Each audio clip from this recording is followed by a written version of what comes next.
Well, Belper is a beautiful town. It's right in the heart of a World Heritage Site, and it's got some fantastic architecture. Down on Derwent Street here in Belper, the former Thorntons factory site, we are building what is going to be known as the Ada Belfield Centre.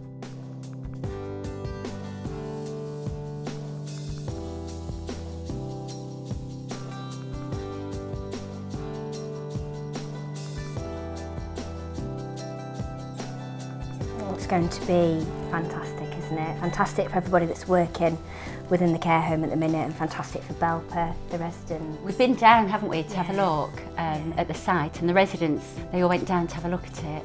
But we've got these lovely guys that come over from Robertson, and they run little events. So it's an opportunity for us to get an update on where we are with the build.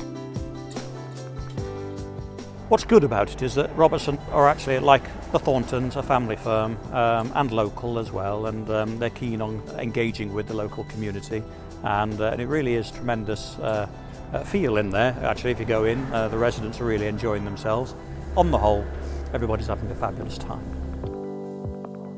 Good afternoon, everyone. I'm just going to give you a bit of a talk on the construction project so far and where it's going, where we're up to. This is a photo that was taken right at the start of the job. This was part of the old factory for Thorntons.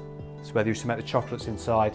We're going to keep the rest of the building, and this big building is going to become part of the library in the final scheme. So this is what the scheme is going to look like. Once it's done, this is all going to be a large sort of public open space, and it's designed to bring people in off the main street in Belper. And this is the view from the courtyard at the back, so you'll get nice lovely views into the actual green space in the courtyard.